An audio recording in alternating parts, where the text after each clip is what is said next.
on était tous sur Tinder avec mes colocs pour essayer de rencontrer voilà, des Américaines normales, quoi. Alors attends, parce que je veux l'anecdote là. Parce que Vas-y. est-ce que tu as mis I am French dans la description? C'est que tu as vécu aux États-Unis, tu t'es expatrié, tu vas nous le dire, tu vas nous l'expliquer, mais durant tes études du coup, et tu as vécu pendant près de 5 ans à Chicago. Avant de commencer le podcast, une minute publicité. Premièrement, vous trouverez en lien dans la description une liste d'attente pour vous inscrire à des formations à venir sur des sujets tech. C'est un tout nouveau projet. Ce sont des formations qui seront finançables, que vous soyez salarié ou entrepreneur à votre compte. Par ailleurs, sur un tout autre sujet, si vous êtes salarié et que vous souhaitez passer le cap du freelancing, ou même que vous soyez freelance aujourd'hui et que vous souhaitez développer votre activité, j'ai créé une formation avec un accompagnement individuel qui est aussi éligible à des financements. Financements tels que le CPF, les OPCO, AGFIS, FIFPL, etc. auxquels nous cotisons tous, qu'on soit salarié ou indépendant, il y a des solutions. Je vous laisse aller voir un coup d'œil non seulement au programme, mais aux avis qu'ont laissé les participants sur mon site lilianalvarez.com. Vous aurez tous les liens en description.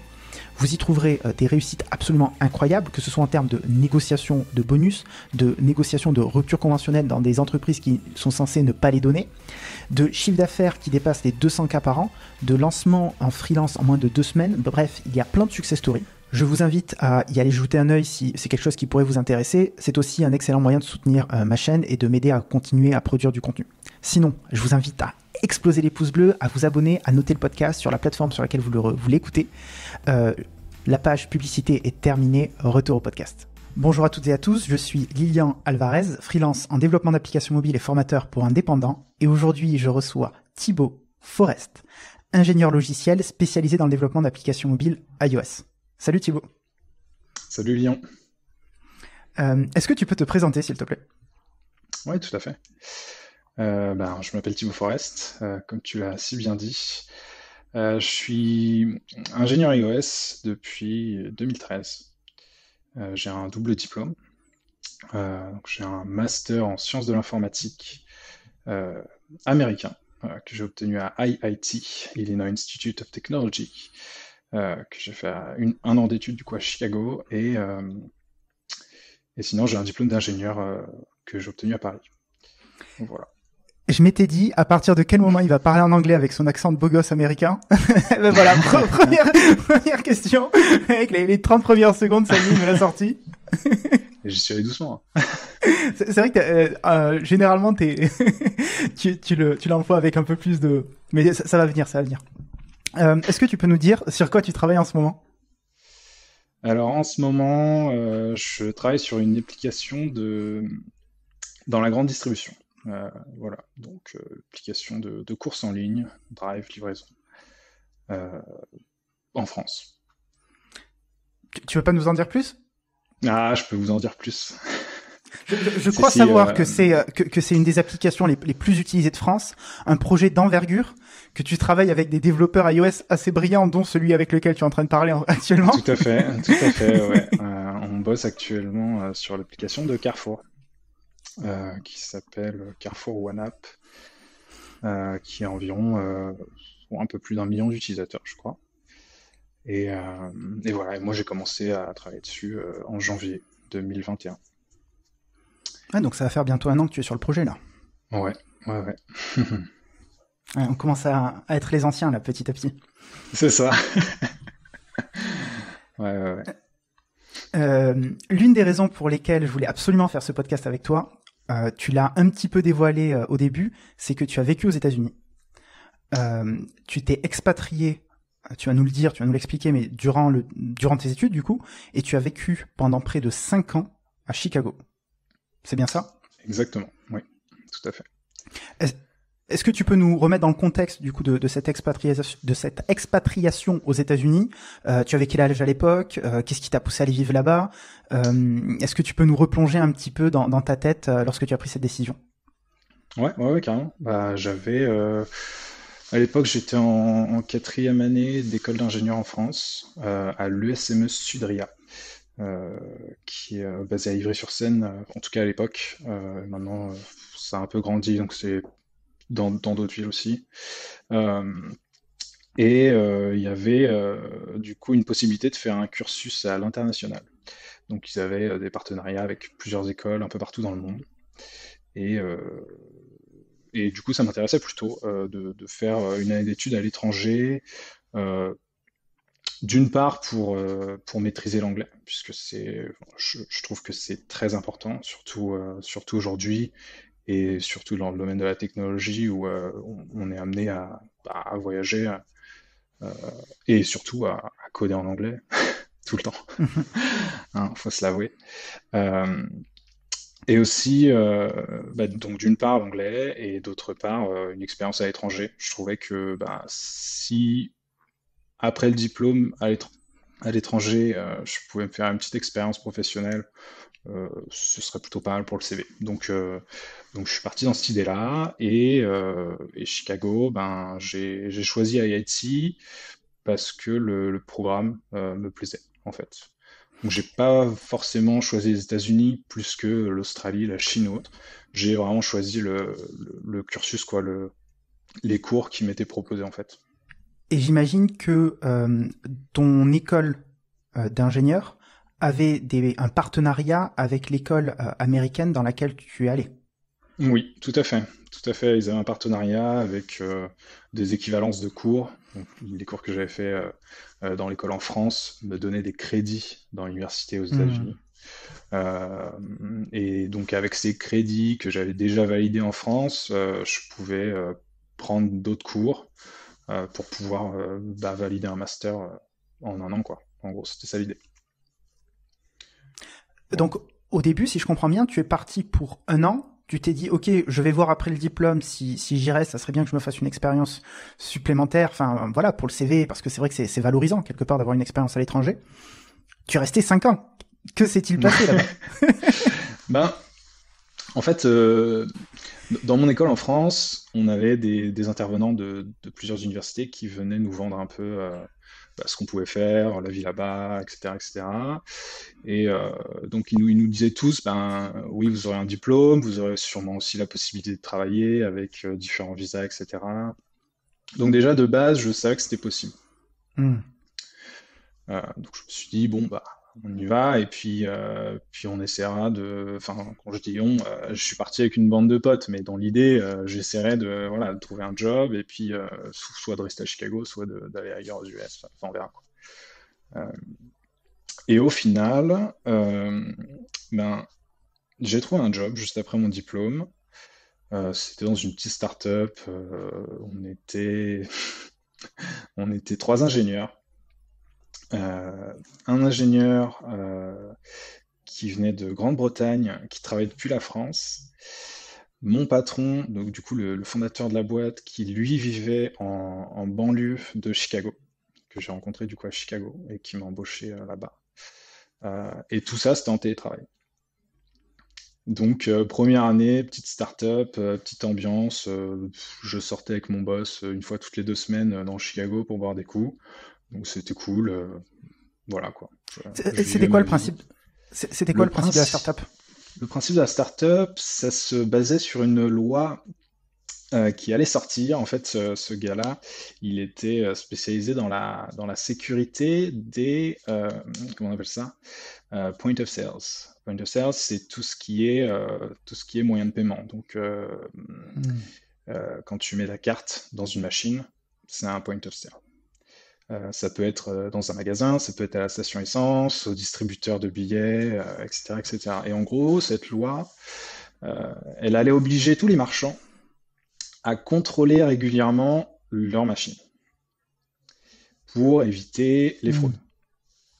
Donc en fait pour garantir et pour limiter le nombre de fraudes, quoi, parce que en fait t'as des gens, ils viennent la nuit ou pendant que l'employé ne regarde pas et il installe un petit truc sur la machine où il ouvre le boîtier et puis il ajoute un lecteur et du coup euh, tout ça, toute cette loi en fait, notre appli, elle permettait aux marchands d'appliquer la loi et en gros d'optimiser le temps de l'inspection des machines. Parce que la loi, en fait, elle obligeait Hmm. les marchands à inspecter les machines régulièrement. Donc remplir des formulaires, prendre des photos, etc., etc. Et cetera. Et en fait, notre appli, elle faisait tout ça. mais en 3 clics, quoi. Donc, c'était Intéressant. ça la solution. Le seul problème, c'est qu'au bout d'un an, euh, donc on travaille, notre plus gros client, c'était First Data. First Data, c'est un peu le leader de ce genre de trucs aux États-Unis. Et il s'est rendu compte qu'en fait, cette loi était bien gentille et cet outil était sympa, mais en fait, il y a personne qui vérifie que les gens font l'inspection. Du coup, les marchands, en fait, Hmm. ils n'avaient pas besoin de l'outil, quoi. Du coup, voilà.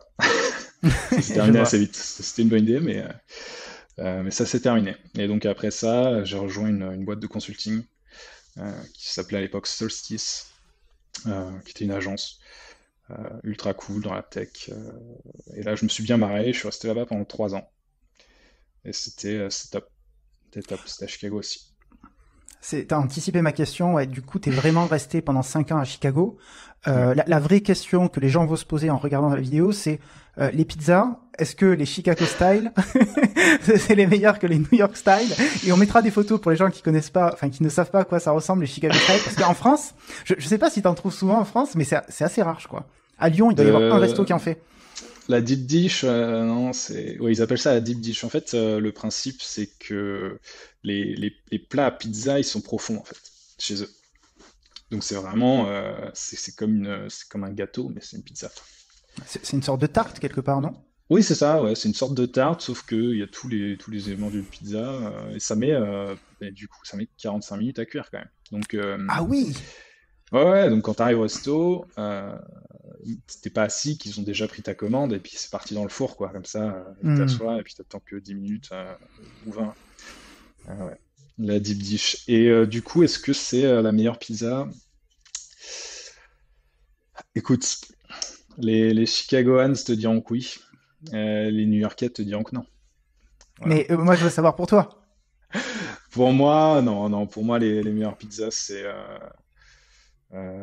écoute, je les aime bien, elles sont bonnes, mais les meilleures pizzas, ça reste quand même les pizzas Italie. Voilà. Mais bon, après, tout le monde ne les a pas goûtées. Il y a aussi des pizzas en Italie qui sont pas bonnes, hein. Ça existe. Bien sûr. Donc, chacun son, voilà, faut trouver le bon endroit. Euh, Tu arrives aux États-Unis, donc tu es avec ta bande de potes. On en a discuté un petit peu avant le podcast. Tu as quand même réussi à créer des liens avec des Américains pour vraiment t'intégrer, si je puis dire, et te faire des amis qui étaient des natifs pour découvrir cette culture. Est-ce que tu peux nous en parler un petit peu? Comment est-ce que tu as fait pour rencontrer des gens?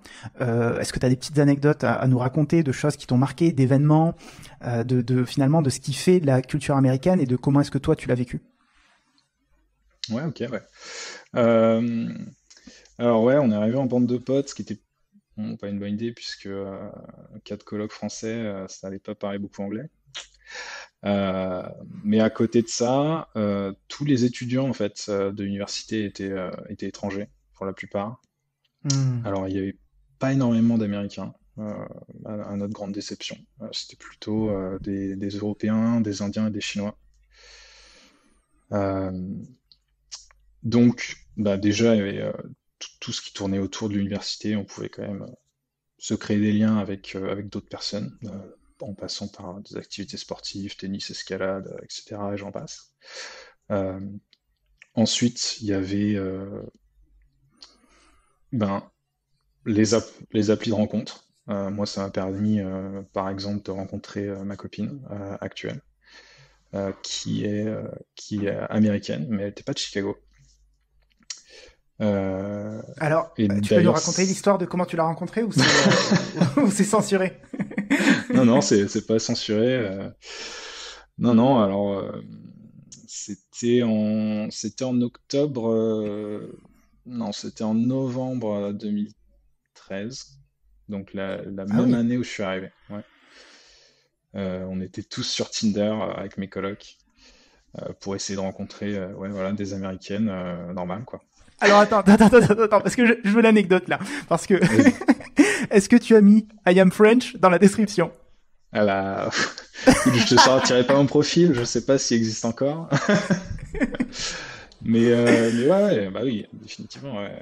J'étais, j'étais prêt à tout utiliser. Donc, le fait d'être français, écoute, ça peut en séduire plus d'une, je pense.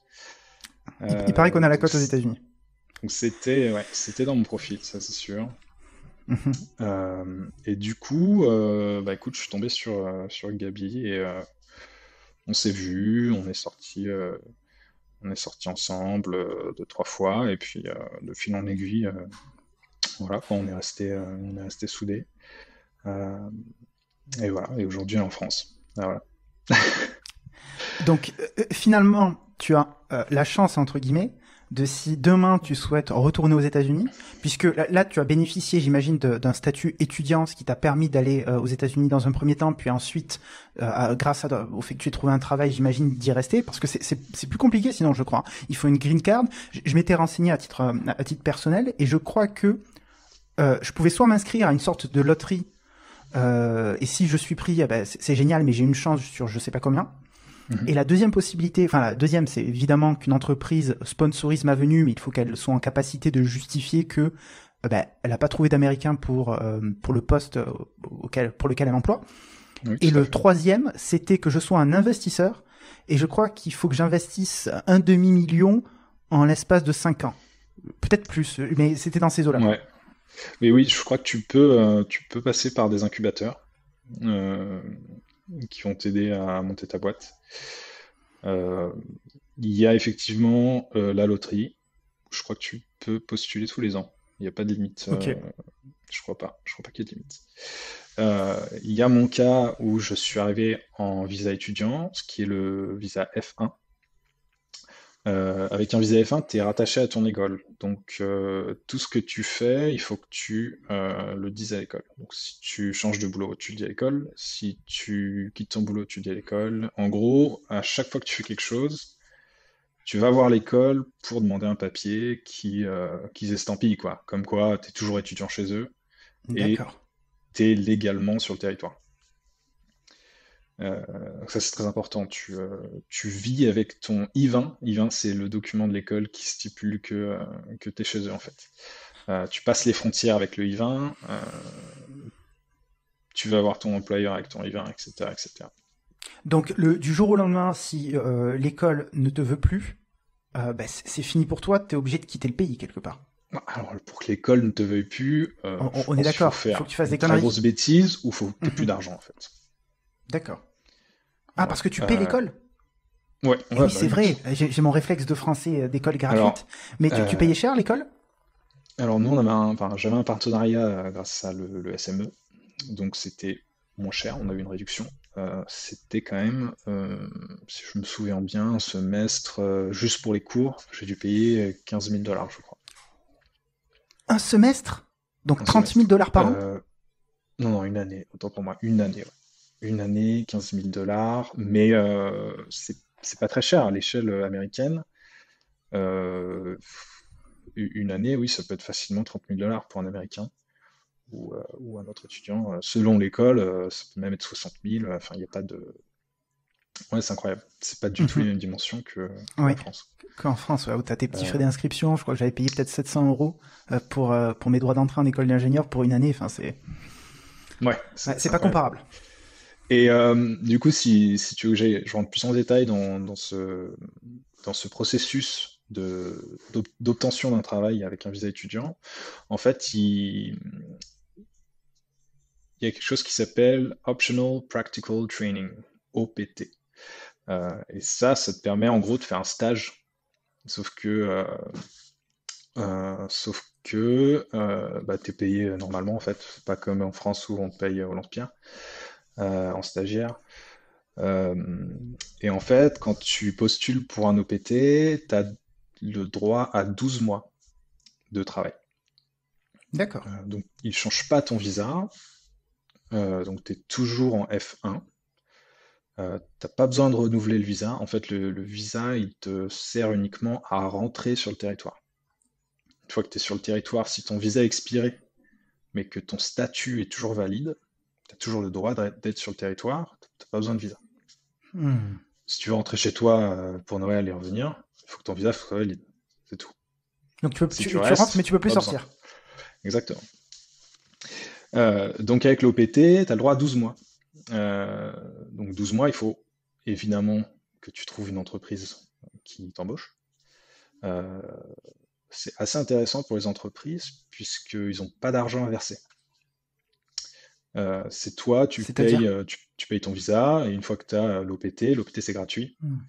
Ils peuvent t'embaucher, mais ils ont pas besoin de t'acheter un visa, de te sponsoriser ou autre. C'est juste comme si tu étais un Américain, sauf que ben, tu payes pas. Il y a des trucs que tu payes pas dans les taxes, quoi, genre la sécu sociale, etc. Mais ça, c'est. D'accord. Moi, je vais pas me lancer dans les explications. Ok, donc Du ça coup, tu as, c'est. 12 mois et c'est ensuite, pardon, extensible à 24 mois. Donc ça fait 12 plus 24, ce qui fait 3 ans. Ouais, 3 ans en tant qu'étudiant après ton diplôme. Alors après, tu as des petites subtilités où tu n'as pas le droit d'être au chômage plus de 2 mois au total. Ouais. Ok. Donc tu es obligé d'être actif, quoi. En gros, tu Hmm. as le droit à t'as un petit jeu entre deux jobs si tu as envie de changer de boulot, quoi. Mais Mais ouais, c'est risqué quand même. Enfin, tu fais pas le malin, quoi, à ce moment-là, lorsque oui, c'est t'es ça. dans cette Et bon, période-là. l'idée, c'est quand même de bosser et de te faire expérience. Donc Bien sûr, voilà. bien sûr. Donc ça, c'est pour le F1.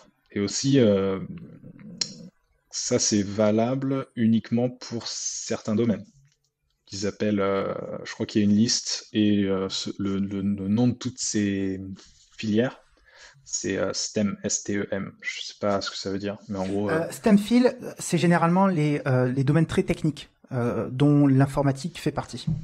hmm, Donc peut-être voilà. qu'ils ont, ils récupèrent en fait des gens dont le niveau de qualification ou en tout cas dont l'industrie, enfin dont ils sont en manque finalement aux États-Unis. Hmm, J'imagine ouais, que carrément. bah, ça paraît logique, hein. Ouais. Euh, ok. Ouais, donc si toi demain tu souhaitais y retourner, Ouais. c'est quoi les possibilités finalement, mis à part ce qu'on a énoncé, la loterie, le Alors, mariage peut-être? le mariage, c'est définitivement une possibilité. Il y a aussi, quand je suis parti, j'étais sur un visa H1B, qui est un Ok. visa de travail. Et je l'avais obtenu, euh, je crois à peu près un an après être parti. Non, je l'ai obtenu un an avant d'être parti, pardon. Ok. Ouais, ça me paraissait Euh, bizarre. et euh, il est valable 3 ans, je crois, au total, 3 ou 4 ans. Et à partir du moment où tu pars, ils le mettent en pause, en fait. C'est-à-dire qu'il me reste encore, en théorie, 2 ans ou 3 ans, selon la durée du truc. Et donc, je pourrais. En fait, c'est comme si je l'avais toujours, mais pour le réactiver, il me faut une boîte qui accepte de me sponsoriser. Mais par contre, je repasse pas par la case je postule pour mon visa Hmm. et je passe par la loterie, parce que le H1B, c'est aussi une loterie. D'accord. Ok, donc ça serait plus simple pour toi d'y retourner parce que finalement tu as déjà été et donc tu as déjà entamé une partie, enfin tu as déjà effectué une partie des Ouais, procédures. exactement. Et que j'ai pas fini la durée totale de mon visa H1B.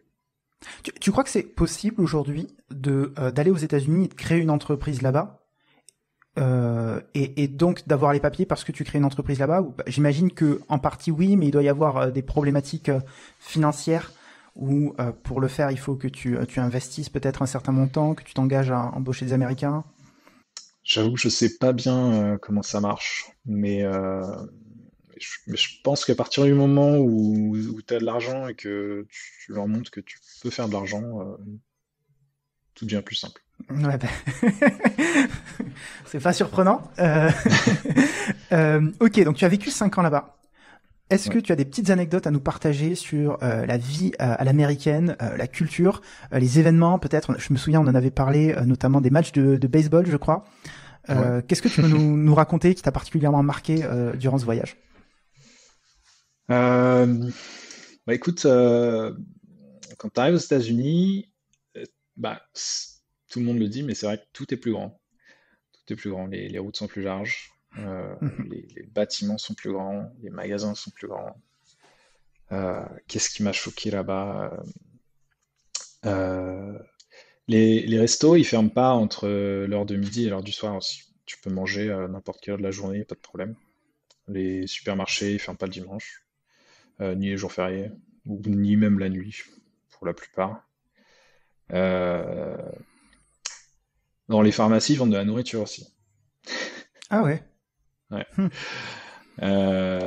Donc ça, c'est des petits trucs pratiques, quoi, que tu remarques assez vite. Les gens sont plus ordonnés. Je trouve qu'ils respectent plus les règles.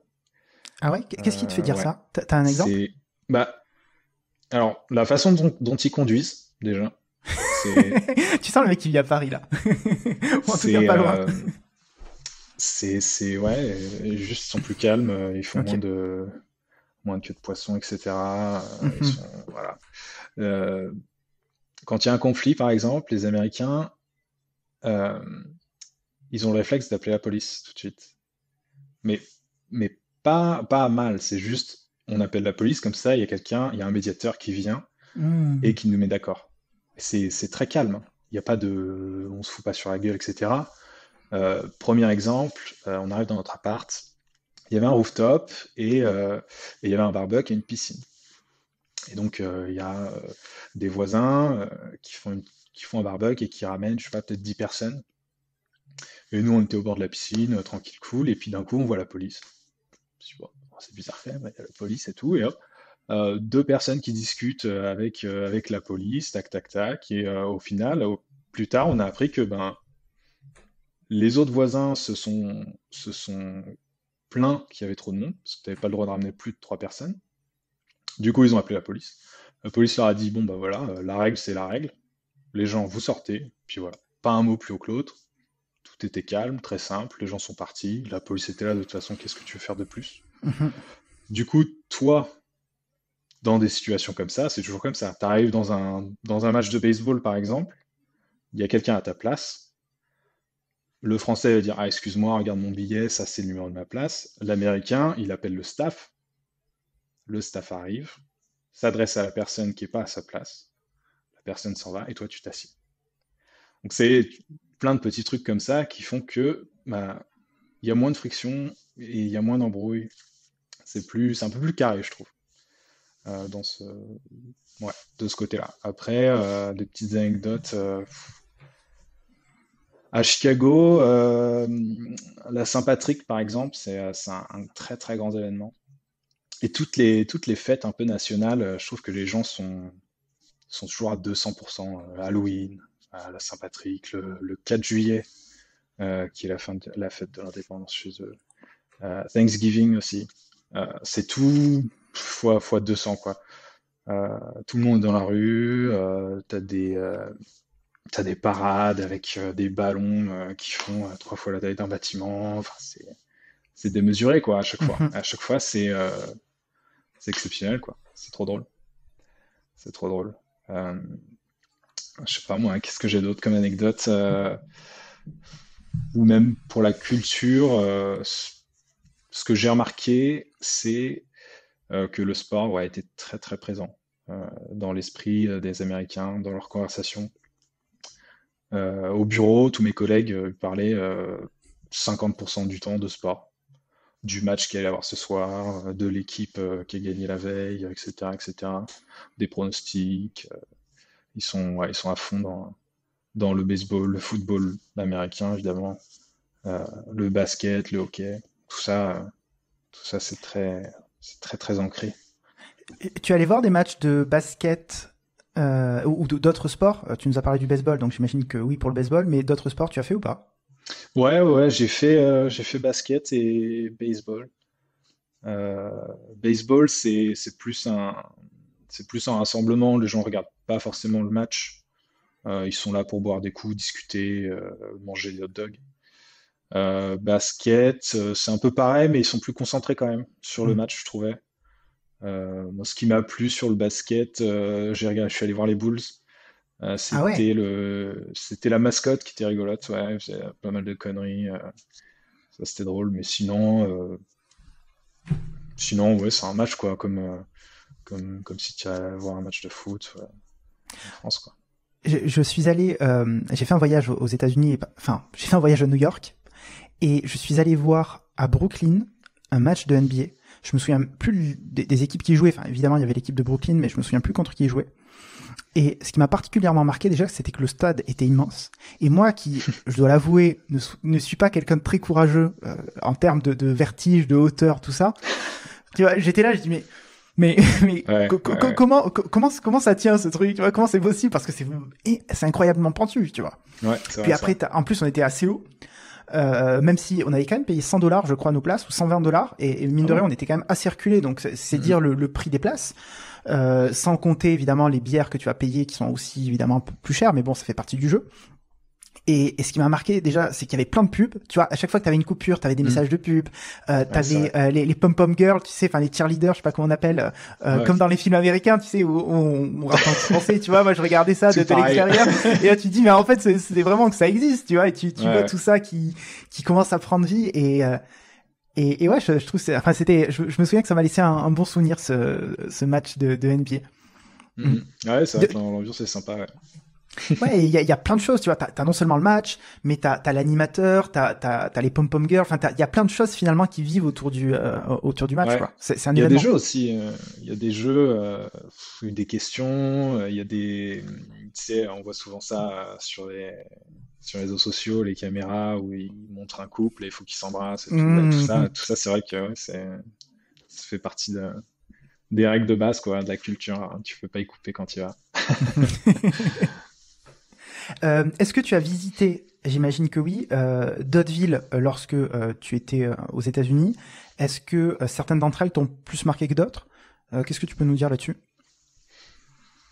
Alors en arrivant, avant d'arriver à l'université, j'ai fait un petit road trip en partant de New York, en passant par Boston. On a fait les chutes du Niagara et ensuite Chicago. Chutes du Niagara, bon, rien de spécial, c'est des chutes. Oh, Boston, très sympa. c'est vrai? C'est vrai, les chutes du Niagara, ça t'a pas laissé un souvenir Bah, impérissable? en fait, quand tu les vois à la télé dans les films ou filmés, tu vois, de haut avec des belles prises de Mhm. vue et tout, c'est incroyable. Mais de les voir en vrai, peut-être que c'est ma mémoire qui a fait que j'imaginais ça beaucoup plus grandiose. Euh, c'est grandiose, il y a un débit incroyable, mais en fait, moi je m'attendais à ce qu'elles soient plus hautes, et en fait elles sont pas si hautes que ça. Elles sont hautes, hein, Mhm. mais elles sont plus larges, et en fait c'est plus le débit d'eau qui est important qui fait leur grandeur à ces chutes. Voilà. Donc, et bon, la ville côté États-Unis et côté Canada, elles ont aucun intérêt. Ah ouais? C'est vraiment pour aller voir les chutes et c'est tout, quoi. Euh, mais bon, ça vaut le coup. J'y retournerai pas, C'est dit. mais oui, c'est à voir, c'est C'est à à voir. voir, ouais. Ok. J'y Et passerai pas une Boston, t'avais semaine, l'air un quoi. peu plus... Pardon, Ouais, pardon? Boston, j'y passerai pas une semaine, ça c'est sûr. Ok. Une journée suffit. Boston, non, Boston, ouais, ça a l'air d'être une ville super sympa. Je suis pas resté très longtemps, mais les peu de fois que j'y suis allé, c'était plutôt cool, ouais. Ça sentait, euh, ça sentait la grosse ville, mais proprette, avec plein de choses à faire. Ouais, ouais, avec des transports en commun, plein de petits trucs sympas à faire. Ça sentait quand même une qualité de vie qui se rapprochait de Chicago, par exemple. Hmm. Il me semble que c'est une ville très étudiante. Il n'y a pas Harvard à Boston? Je dis Ouais, des si, si, bêtises? il y Si? a Harvard. Mhm. T'es allé faire un tour ou pas? Je suis pas allé sur le campus. Non, non, non, on n'est pas allé sur le campus d'Harvard. On n'a pas fait ça. Mais je pense que ça vaut le coup, ouais. Si j'y retournerai, je pense que j'irai, ça c'est sûr. Juste pour me balader, quoi. Et voir un peu. Mm. Et New York, qu'est-ce qui t'a marqué? Alors, New York, c'est très grand. Manhattan, c'est beaucoup de monde, beaucoup plus de monde qu'à Chicago, ça c'est sûr. C'est plus étroit. T'as moins l'occasion de voir le ciel, sauf si t'es à Central Park, quoi. Hmm. C'est beaucoup plus sale aussi Hmm. que Chicago ou même que Boston ou que toutes les autres villes que j'ai visitées aux États-Unis. Euh, Ouais, ça grouille quoi. Ça grouille à New York. Mais pareil, il y a énormément de choses à faire, plein de bars, de boîtes, de restos, en voiture, voilà. Ouais, non, ça c'est incroyable. Euh, pour ça, c'est vrai que c'est cool. Euh, mais du coup, à visiter, ouais, super. À Super à vivre? visiter New York. À Mais vivre, je pense que c'est moins bien. Hmm. Je pense que c'est moins bien à vivre. C'est un peu, tu vois, ça me fait un peu penser à Paris, New York. C'est plus étroit, les logements sont plus chers, un peu plus petits. Euh, voilà. Alors que moi qui ai vécu à Chicago, il y a quand même plein d'espaces, plein de parcs, des terrains de tennis gratuits. Moi qui joue au tennis, c'était génial, quoi. Enfin, j'ai habité dans 3 ou 4 quartiers différents. J'avais toujours un terrain de tennis à 10 minutes à pied au moins, de là où j'étais. Donc ça, c'était top, top. Il y a un lac, une mer d'eau douce à Chicago que t'as pas à New York. Bon, à New York, t'as des plages et si tu vas un peu en C'est à dehors de New l'extérieur? York, Ouais. je crois que tu peux quand même surfer là-bas, donc ça c'est sympa aussi. Tu peux pas faire ça à Chicago. Euh, mais ouais, Tu as visité d'autres villes, mis à j'ai part ces trois-là? visité, alors sur la côte est, non, j'ai rien visité. Enfin, je suis allé à Détroit, Ok. super sympa Détroit. C'est C'est très pas étrange la comme ville des ville. rappeurs?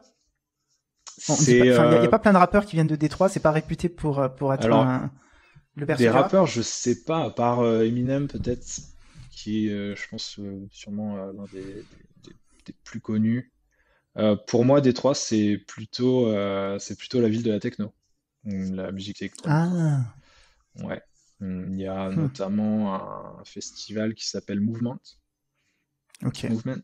Et ça, c'est ouais, grosse électro, super sympa. Et moi, ce que j'ai bien aimé du coup à Détroit, c'est cette scène techno-électro euh, que tu trouves partout, quoi. T'as des petits DJ dans des cafés qui mixent en live Hmm. à toute heure de la journée. C'est assez underground en fait. Mais c'est très atypique comme ville. C'est une ville quasiment vide. Et disons qu'il n'y a pas d'habitants. Quand tu marches dans les rues, tu es tout seul. Et d'un endroit sympa à un autre endroit sympa, faut prendre sa voiture. Ok. En fait, le gros problème de cette ville, c'est qu'il n'y a pas de transport en commun. Ça arrive petit à petit, ils sont en train de construire des lignes. Mais les, les grosses entreprises, General Motors et tout, ont fait, il y a très longtemps, je ne sais plus exactement quand c'était, euh, une bêtise, ils ont racheté tous les transports publics et ils les ont fermés. Pourquoi les racheter Bah ouais, si c'est pour les fermer? bah pour vendre des voitures. Ah. Ah bah ça c'est Ouais. puissant quand même. Et ouais. On va tout racheter, on ferme tout, comme ça vous avez pas le choix, vous achetez nos voitures. Et ouais. Donc sympa pour la scène si t'aimes bien la musique Mhm, électronique, etc. Il y a des bons restos, il y a des trucs cool, mais c'est tout quoi. Sinon, t'as des terrains vagues, t'as des bâtiments vides un peu mhm. partout, et t'es obligé de prendre ta voiture tout le temps. Ok. Ou prendre des Uber si tu fais un peu la fête. Tu as Voilà. visité Los Angeles, San Francisco? J'ai visité Los Angeles. Je suis allé voir un collègue, un ancien collègue de Chicago qui habitait là-bas, et un pote français aussi qui avait déménagé suite à notre cursus. Los Angeles, c'est immense, donc c'est dur de tout voir. Mhm. Moi, ce que j'ai fait, c'est Venice Beach, donc c'est un incontournable, super sympa. C'est exactement ce que tu vois à la télé. Euh, Trop cool. La vibe californienne, les gens en longboard, les hippies, tout le monde posé, la grosse ambiance. Super sympa. Je suis allé voir pas très loin Santa Monica. Mhm. Pareil, même ambiance plage, ultra chill, super sympa. Qu'est-ce que j'ai fait d'autre dans le coin un peu plus au sud, San Diego. Là, on est plus proche du Mexique. Ça, c'est une ville assez cool aussi. Ouais, je pense que c'est plus petit que Los Angeles. Los Angeles, pour se déplacer, c'est pareil. En transport en commun, c'est infernal. Tu mets des plombs en voiture, tu mets des plombs parce que il y a une circulation dense, très très dense. Euh, donc je pense que c'est sympa si tu trouves un quartier qui est cool et que tu restes à peu près Au même au même endroit. endroit tout le temps, ou alors si tu bouges en dehors. Je crois que Euh, je crois que c'est connu le trafic pour être, enfin le trafic est connu pour être absolument terrible à Los Angeles, et je ouais. crois que c'est la ville où Elon Musk et ses équipes voulaient faire enfin ils font je crois le Hyperloop justement Ah ouais, pour ouais. résoudre ce problème parce que tu Mhm. restes dans les bouchons pendant 2-3 heures, apparemment c'est assez terrible, ouais. Ouais. Euh, ce qu'il y a d'autre? San Diego, je trouvais ça sympa. Ouais, j'y suis allé pour un spring break Un avec quoi? des potes. Un spring break. Ah, C'est la pause de vacances des étudiants oui, bon, là tu nous fais la version soft. en été, quoi. La pause des étudiants en été.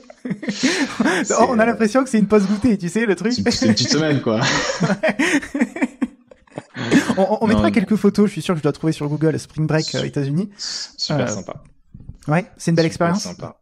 Ouais, carrément. Carrément à faire. San Diego, c'est sympa. La Floride, c'est aussi pas mal connu pour avoir une bonne petite ambiance. Tout ce qui est bord de mer, il y a de la teuf. Imaginons, faisons un petit exercice ensemble. Demain, tu as les papiers, tu n'as absolument aucune problématique d'immigration. Mm. Tu dois aller vivre dans une ville. Alors déjà, est-ce que tu pars aux États-Unis? Alors, oublions tes problématiques personnelles, etc. Si tu n'as aucune contrainte, est-ce que tu y retournerais? Et où? Dans quelle ville? Bah écoute, aujourd'hui, si tu me dis tu peux retourner à Chicago, j'aurais envie d'y retourner, ça c'est sûr. Euh, Après, avant d'y retourner, je pense que j'essaierai de vivre ailleurs, juste pour le faire. Où Euh, ça? Écoute, je sais pas si je retournerai aux US tout de suite, Ok. puisque bah, je connais déjà un peu la culture et du coup je sais déjà à peu près à quoi m'attendre. Même niveau qualité de vie, la sécurité sociale, tout ça, j'ai ma petite idée de comment tout Mhm. ça fonctionne. Euh, je sais pas, tu vois, je sais pas. C'est une très bonne question. J'ai entendu beaucoup de bien de l'Australie. C'est peut-être quelque chose que j'aurais envie d'essayer. Euh, mais après, en considérant que j'ai aucun problème de visa et que je peux y aller sans Mhm. souci, je pense que j'essaierai peut-être l'Australie. Ok. Donc Sydney plutôt? Euh, Enfin, Très bonne c'est la question. capitale, Sydney, non? C'est Melbourne, je crois. Melbourne? Ok, je suis très mauvais en géographie, je vais me faire insulter en commentaire. Je me trompe peut-être aussi, hein. Alors là, On vérifiera en post-prod, on fera un montage avec, tu sais, aujourd'hui on peut, avec le deepfake, je sais pas si tu connais le principe, tu sais, tu lui donnes ouais, des ouais. échantillons de ta voix et tu lui fais dire, tu te fais dire ce que tu veux, tu vois. Non, mais sinon, Euh, tu refais la même. C'est Melbourne la capitale, c'est ça. C'est Sydney la capitale, c'est ça. Et puis après, tu fais ton coupage exact, et tu derrière. choisis, tu cut, tu choisis le bon moment, etc., comme ça t'as pas de problème. C'est vrai que c'est peut-être plus économique en temps, ta technique. Je suis parti trop loin. Ok. Euh, ouais, ouais. Autre sujet. Sinon, Oui, vas-y, vas-y, vas-y. pardon. Vas-y, non, je t'en Non, prie, sinon, continue. j'allais dire, pour changer de décor, parce que bon, Australie, États-Unis, on reste quand même dans un pays anglo-saxon. Je pense que l'Argentine, genre Buenos Aires ou quelque part Hmm. Amérique du Sud? ouais, en Argentine, c'est pas mal. Bon, même si c'est quand même la crise là-bas, ça reste pour nos métiers faisable, faisable, ouais. Et c'est sympa aussi. Bon, peut-être pas Argentine, peut-être un truc genre Uruguay ou un truc un peu plus calme. C'est l'Argentine, ils sont quand même assez intenses. Mais euh, mais ouais, je pourrais tenter aussi quelque chose en Amérique latine. Je pense que l'un des principaux freins, lorsque tu te poses la question de l'expatriation, c'est tu te dis, ok, en tout cas moi je me la suis posé à titre personnel, je me dis, ok, je suis allé à New York pendant 10 jours, c'était magnifique, c'était incroyable, j'avais des étoiles dans les yeux, magnifique. Bon, est-ce que ça te tenterait pas d'aller là-bas? Ben oui, mais si on enlève même toutes les problématiques de niveau de vie, etc., que ça implique, il y a quand même la barrière de me dire, je vais arriver dans une ville, je vais peut-être être seul, je vais prendre mon petit chat dans sa caisse, tu vois. Mais du coup, tu vois, c'est pas terrible. Il faut que je me fasse des amis, tu vois. Il faut que je rencontre des gens. Qu'est-ce que tu ferais, toi, justement? C'est parce que tu l'as déjà vécu. Alors certes, t'étais accompagné de tes potes, mais tu as quand même eu cette problématique de faut que je rencontre des gens, des locaux, des natifs. Est-ce que tu as des petits tips à nous partager là-dessus? Alors, ouais, carrément. Alors, si tu vas et que tu as un boulot, déjà, tu peux rencontrer tes collègues. Selon l'entreprise dans laquelle tu es, il y a toujours des after-work, tu vois, des petites soirées, des machins. Donc, il y a ça. En plus, c'est des locaux, c'est des gens qui connaissent généralement déjà la ville. Faut savoir que les Français sont partout, où que tu ailles. En vacances ou au travail, on est absolument partout dans le monde. Je suis jamais allé quelque part et j'ai fait 1 an de voyage en Amérique latine. Je suis jamais allé à un endroit où j'ai pas croisé un Français. Hmm. Ouais. Donc c'est-à-dire toutes les semaines, je croisais au moins un Français. Ça, c'était sûr et certain. Pendant 1 an et demi. Dans des endroits improbables. Donc, déjà, rien que ça en tête, tu sais que tu vas au moins trouver un Français quelque part. Après, c'est pas forcément un Français avec qui tu vas t'entendre, mais c'est un Français avec qui tu vas échanger et qui sera dans la même situation que toi. Ou qui sera pas chez lui, qui aura peut-être déjà visité la ville et aura sûrement des tuyaux à te donner. Et ça, ils adorent faire ça. Les gens qui sont déjà là avant toi peuvent te donner des trucs à faire. Ils le feront, c'est sûr et certain. Ensuite, aujourd'hui, on a les réseaux sociaux et c'est quelque chose de très puissant. Si tu tapes sur Facebook French In, tu verras French in Chicago, French in New York, French in LA, French in de tout, de partout, et tu auras au moins des milliers de gens qui sont dessus.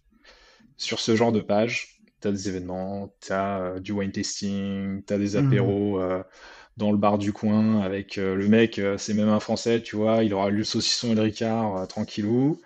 Il y a de tout. Bon, ça après, dans ce cas-là, tu rencontres des Français. Si c'est pas ce que tu recherches, il faut plutôt se tourner, si tu aimes bien faire du sport, dans des clubs. Tu t'inscris à un club, ping-pong, tennis, foot, baseball, ski, t'en passes, tu auras forcément des gens avec qui tu vas t'entendre, puisque déjà tu partages la même passion, donc c'est un bon début. Quoi d'autre? Après, moi je suis pas du genre à aller dans un bar tout seul et à taper la tchatch. C'est pas trop mon trip. Je suis un peu introverti, donc j'irai pas m'y risquer. Mais un exemple simple, aux États-Unis, je trouve que les gens viendront plus te parler qu'en France.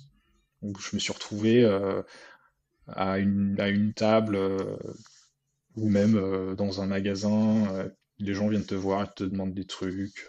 Au début, c'est surprenant. Tu te dis, mais t'es qui, toi? Qu'est-ce qu'il veut, lui? Il veut me vendre un truc. Et puis au final, en fait, tu te rends compte que bah, c'est assez naturel chez eux. Ils remarquent un truc, ils aiment bien ton pull, ils vont te le dire. Voilà, ils sont perdus, ils vont te demander. Ils vont, oh putain, t'es pas d'ici, trop bien, mais tu viens d'où? Putain, t'es français? Oh là là, incroyable, qu'est-ce que tu fous là? Et puis hop, tu commences à parler 10 minutes avec un étranger total. Et puis c'est assez commun, en fait, là-bas. C'est rigolo. Donc, ouais, vas-y.